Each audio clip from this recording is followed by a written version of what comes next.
Hello students. पिछले lecture में हमने देखा था कि अगर कोई ऑब्जेक्ट किसी स्फेरिकल कॉनकेव या कॉन्वेक्स मिरर की एक्सिस के अलोंग मूव करे तो इमेज की जो वेलोसिटी थी वो काफी तेज चेंज होती थी, बिकॉज उस केस में इमेज की वेलोसिटी मैग्निफिकेशन पावर के स्क्वायर पर डायरेक्टली डिपेंडेंट थी।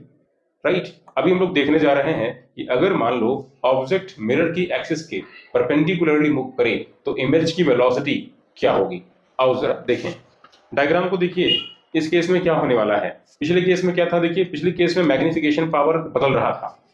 मैग्निफिकेशन पावर क्या था, बदल रहा था, क्योंकि ऑब्जेक्ट एक्सिस के अलोंग मूव कर रहा था। तो यू और वी दोनों की पोजीशन अलग अलग टाइम पर अलग अलग आ रही थी। राइट, यू और वी के बदलने से जो है वो मैग्निफिकेशन भी चेंज हो रहा था। फोकल लेंथ कांस्टेंट थी। जरा देखो इस सिचुएशन में क्या है, अगर कोई ऑब्जेक्ट किसी स्फेरिकल कॉनकेव मिरर की एक्सिस के परपेंडिकुलरली मूव करे, परपेंडिकुलर इन द सेंस ये इससे राइट एंगल पर मूव करे, तो जरा देखो क्या होगा। इस केस में ऑब्जेक्ट की पोजीशन चेंज नहीं हो रही है, फोकल लेंथ तो पहले से ही कांस्टेंट है। इसका मतलब इमेज की पोजीशन भी क्या होगी, फिक्स रहेगी। So we can say the magnification power in this situation will remain constant. याद रखना, यहां मैं लिख देता हूं in this situation, in this situation magnification power will remain constant. Magnification power will remain constant. Will remain constant. And you know very well that magnification power is nothing but it is the minus v by u. v is the position of the object, image, and u is the position of object, है ना। चलो मान लेते हैं कि किसी time पर object जो है वो एक्सिस से, प्रिंसिपल एक्सिस से दूर चली गई है। इसकी जो हाइट है एक तरीके से वो हम x कंसीडर कर लेते हैं। ये मैंने x कंसीडर कर लिया। आप डायग्राम में देखो, तब जो इमेज बन रही है जो कि इनवर्टेड बन रही है ना। बेसिकली मैंने एज्यूम किया है कि ऑब्जेक्ट हमारी फोकस के बाद रखी गई है, तो इमेज इनवर्टेड ही बनेगा। तो ये मान लो कि इमेज की जो हाइट है या इमेज की जो वर्टिकल जो पोजीशन है वो है y। आप बताओ जरा इस सिचुएशन में आप मैग्निफिकेशन क्या लिख सकते हो? Yes, you can write. अगर हम ऐसा कंसीडर कर लें कि ऑब्जेक्ट x ऊपर चली गई है तो इमेज y नीचे चला आया होगा, तो मैग्निफिकेशन हम कैसे लिखेंगे?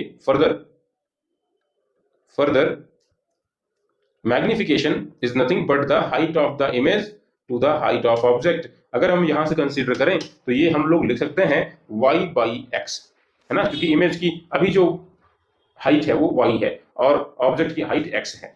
तो अगर मैं इसको क्रॉस मल्टीप्लाई कर दूं तो हम लोग बोल सकते हैं यहां से y equals m times of x।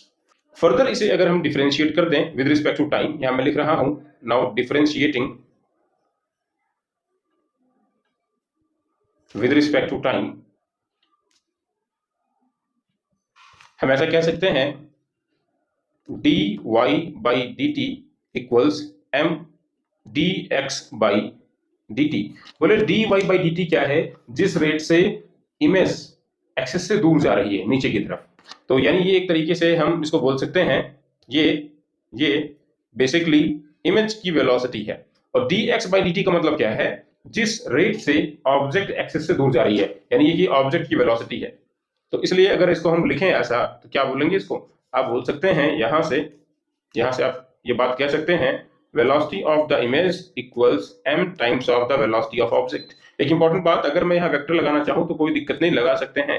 Magnification will decide whether object and image will move in the same direction or in opposite direction। Magnification अगर नेगेटिव है, जैसा कि अमूमन कॉनकेव मिरर के केस में होता है, तो इमेज और ऑब्जेक्ट दोनों की मोशन की डायरेक्शन जस्ट अपोजिट होगी।